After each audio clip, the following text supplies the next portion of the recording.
So hello everyone and welcome to this month's webinar on the new Section 199A deduction and whether or not it's going to qualify for you or not.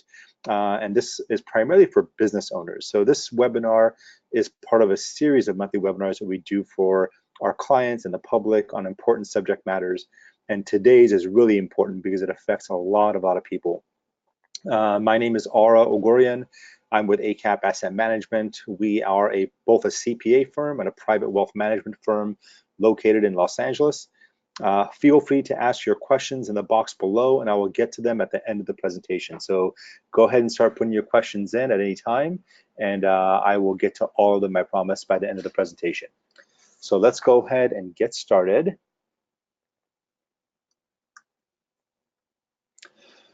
So the 2017 Tax Cuts and Jobs Act was passed on December 27, 2017. It was also known as HR 1.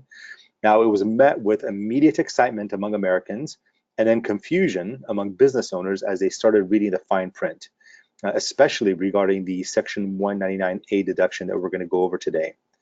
Now, the C Corporation tax cut was really straightforward because it was easy to understand. It declined from 35% to 21%, and stocks reacted positively to that. But the more generous 20% deduction based on the 199A applies to only pass-through entities. And pass-through entities are LLCs, S corporations, sole proprietors, partnerships. Those are primarily pass-through entities. It sounded pretty simple when it was announced, but when we started digging through the fine print, we realized it was anything but simple. In fact, it's actually quite complicated to implement. So today I want to go over some of the provisions that we do know about and then discuss some of the areas that we practitioners still need additional guidance from the IRS and US Treasury on. Here's a quick roadmap of what we're going to talk about. I want to first point out that this presentation is for business owners. More specifically, it is for pass-through business owners, not C corporations. We're not going to discuss the different types of entities like Cs or S's or LLCs. If you own an S corporation, an LLC, or are a sole proprietor, or about thinking of becoming one of these entities this year, then this presentation is for you. We were not going to cover anything related to individual taxation. That was covered in a previous webinar, and it's also available on our website and our YouTube page. What I'm going to talk about is I'm going to explain what exactly is a 199A deduction. I'm going to talk about the income thresholds as well as define specific terms that are used in the law. I will present an easy to understand flowchart to help you quickly identify whether or not you qualify for that 20% 199A deduction. I'm going to give some examples of qualified and unqualified businesses. And then I'm going to talk a little bit about the unanswered questions and opportunities that remain with these with the new law change. And lastly, we're going to open it up for questions for everyone.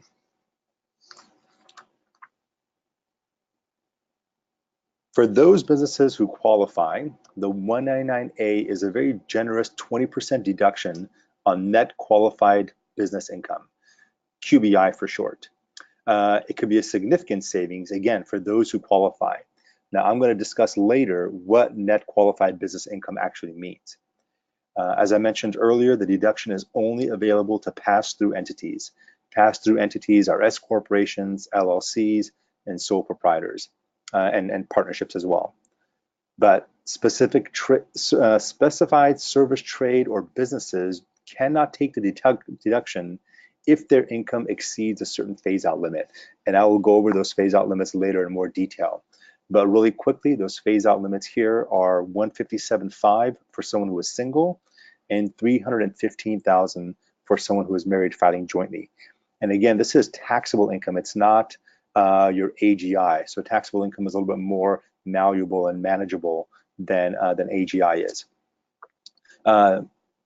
The good news is that these phase-out limits are indexed for inflation, and it's good because the last thing you want to do is get phased out of a deduction simply because there's a wage inflation, your income is going up. Lastly, these are what are known as below-the-line deductions. Below-the-line deductions are things that happen on the second page of your 1040 whereas above the line deductions are deductions you get on the first page of your Tax 1040. And that last point, no need to itemize, is really important because it doesn't matter whether or not you itemize or not. It does not matter if you itemize or not, you can still take the 199A deduction. And this is important because on the personal side, the tax cut doubled the standard deduction. So some people who used to itemize before and no longer will still get the deduction if they qualify. Okay, let's look at those taxable income thresholds. If the taxpayer's income is below the income threshold, in this case, the 315 or 157.5, they are eligible for the 20% deduction subject to some minor limitations. When calculating the deduction, the qualified business income does not include investment-related income such as interest, capital gains, dividends, currency, or derivative income. We'll see an example of this later as I go through some like 3 or 4 examples. Also, if the taxpayer's taxable income is between the income thresholds, then a 20% deduction is reduced by doing a ratio calculation using wage and capital. Lastly, if the taxpayer's income is above the income threshold, then the specified service business is no longer eligible for the QBI, but the qualified business is allowed the deduction, but that deduction is reduced through a W-2 wage and capital limitation, which we'll also go over later on. Last, keep in mind this is taxable income. As I said, it is manageable with careful planning to lower your overall tax liability. So here's a quick flow chart to see if you qualify for the 199A deduction. First is your taxable income less than the income threshold?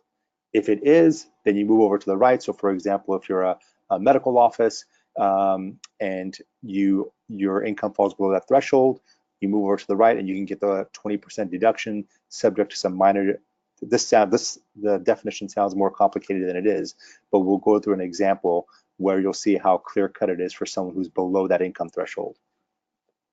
If you are above that income threshold, then the next question is, are you engaged in the specified trade or business? I will define what that means in the next slide.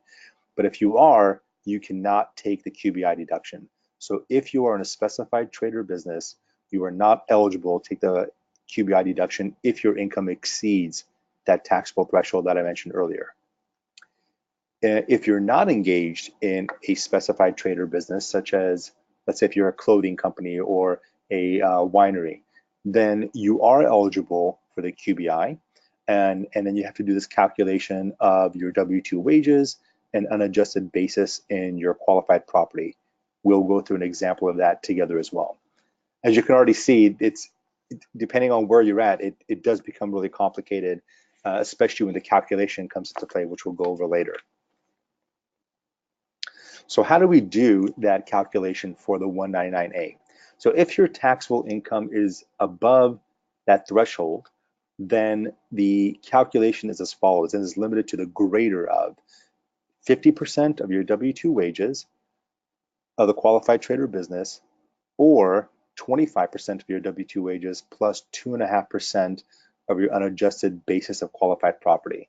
That's basically the how much you paid for that property before it was depreciated.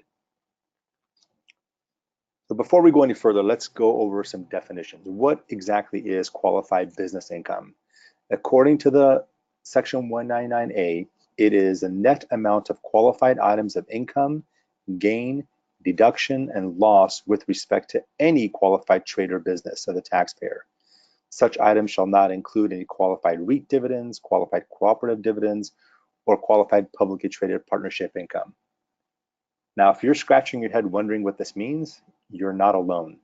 The US Treasury and the IRS have yet to provide an accurate definition of what constitutes QBI. The AICPA, which is the American Institute of Certified Public Accountants, has sent several letters to the IRS specifically requesting additional guidance on the definition of QBI, among many other things as well. So let's see what qualifies a trade or business. The term qualified trade or business means any trade or business other than a specified trade or business, which we'll talk about in the next slide, or the trade or business of any performing services as an employee. Basically, someone who's a W-2 employee that does not own the business cannot take the deduction.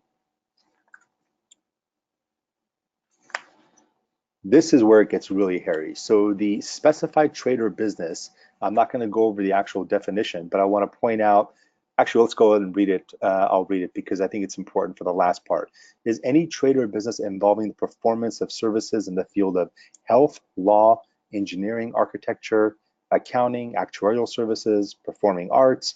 But the last part where it says, or any trade or business where the principal asset of such a trade or business is the reputation or skill of one or more of its employees, excluding engineering and architecture. So even though that basically the last part means even though the IRS did not capture your particular profession in that top list, if you're involved in a trade or business where your skill is the primary or your reputation is a primary component of the business, then you're not eligible or you're considered a specified trade or business. And you're subject to those limitations. For some reason, they excluded engineering and architecture from that list. Okay, now that we know what the 199A deduction is, how it's calculated, and which businesses it applies to, let's go over some examples. Let's assume we have a married couple and they have an taxable income of $314,000 a year, and then $200,000 of it is from an S corporation.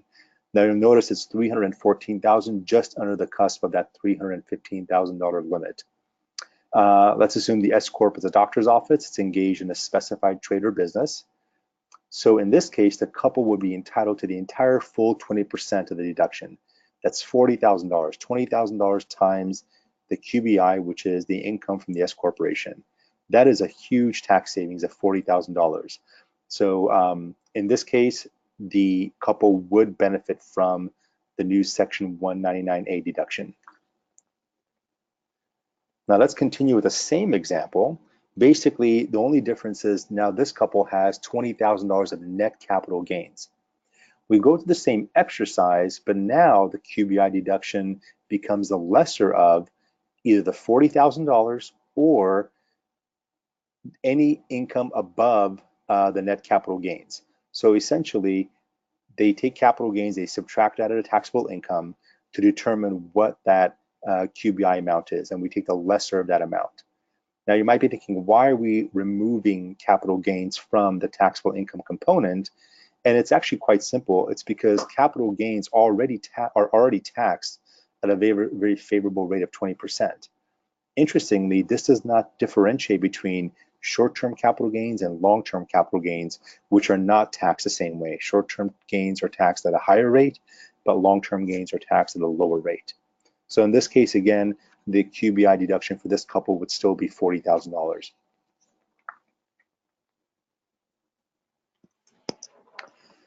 Okay, let's look at example number 3. What if we have a married couple, again, that has $400,000 of taxable income and $250,000 of it is from an S corporation? Again, continuing with the same example, it's a doctor's office engaged in a specified service trade or business. In this situation, the couple would not be entitled to the QBI deduction. End of story. There's no further calculation that needs to be done.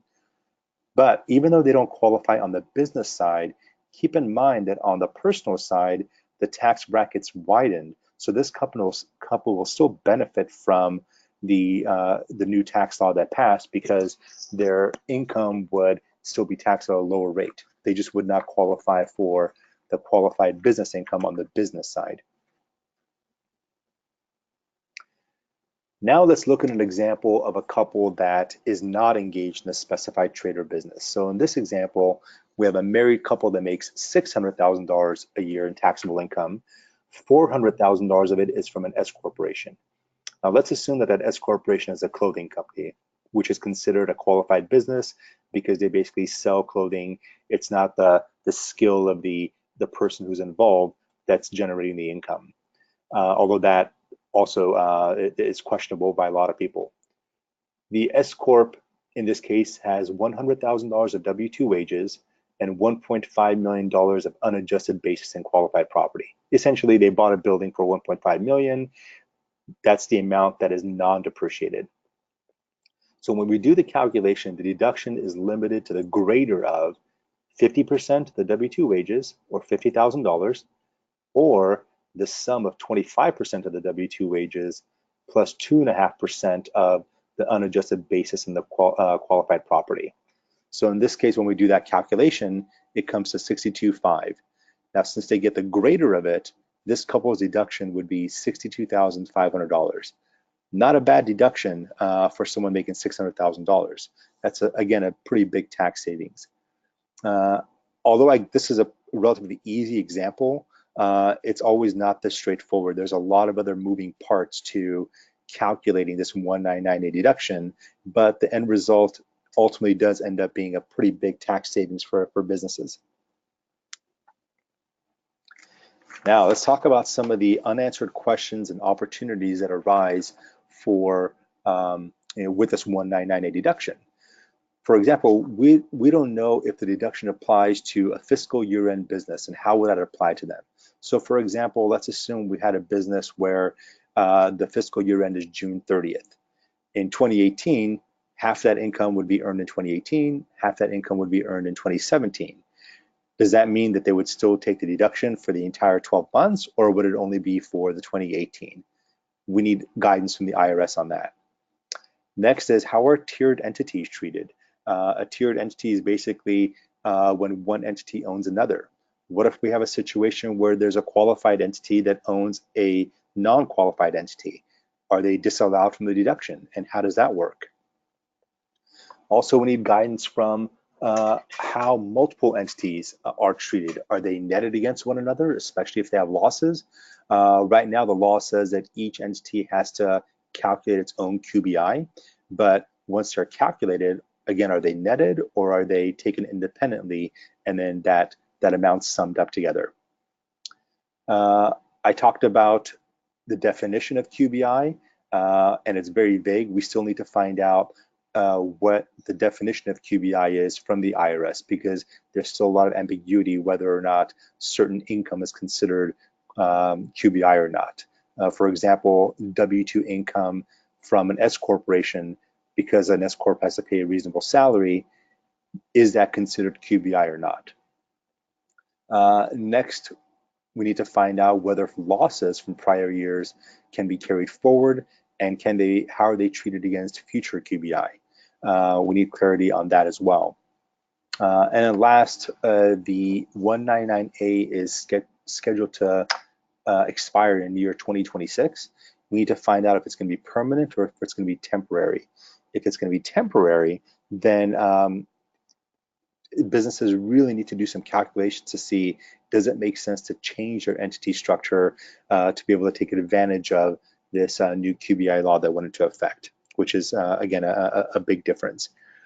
One thing that is not on this list that's still equally important is, what if we have an individual that owns different companies, and each of those, maybe one is a qualified business and the other is a non-qualified business.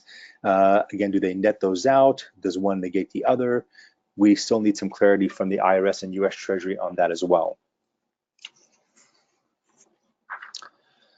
So this was a very quick and broad overview of the new Section 199A deduction. As I mentioned, we are still waiting on a lot of guidance from the IRS. We were supposed to get something on June 30th from the IRS on clarity on these matters that I just mentioned.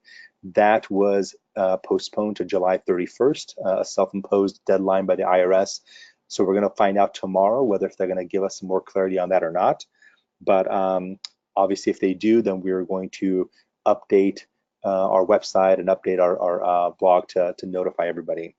Also, once we do have some more clarity, I'm going to combine all the stuff into a white paper. We'll post that on our website as well. It's going to provide a lot more details about the 199A deduction and whether or not it applies to businesses. So right now I'm going to open it up for questions. I see we've already got some questions listed, so we'll start going through them, but please go ahead and put your questions in the question box. Let me go through some of these questions.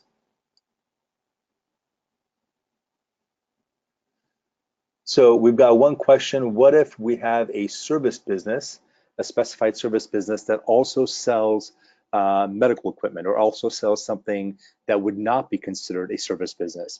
Now that's a really good question, because according to the current law, that business would not qualify even though a portion of its income is selling merchandise that may not be a service related business.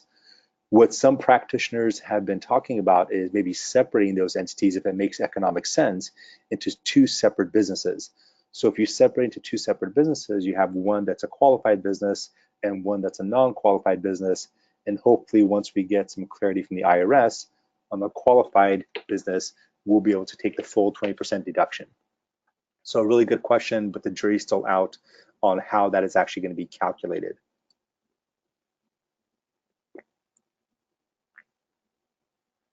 Does this mean it makes more sense to be an S Corp than a C Corp? You know, that is an interesting question, and it also depends. It depends on how much money a business is making, what their net profit is. Because if a business is zeroing out their C corporation and not making any profit, obviously they're not paying tax on it. But on the S Corp side, you need to do some additional side-by-side comparison to see whether or not it makes sense for you to do that or not. Because it's not just a 1 or 2 years out, you have to make that comparison. You have to look out many, many years to see if it makes sense for you to do a conversion from an S to a C or from a C to an S. Okay. Oh, another good question. What about single member LLCs that are reported on Schedule C?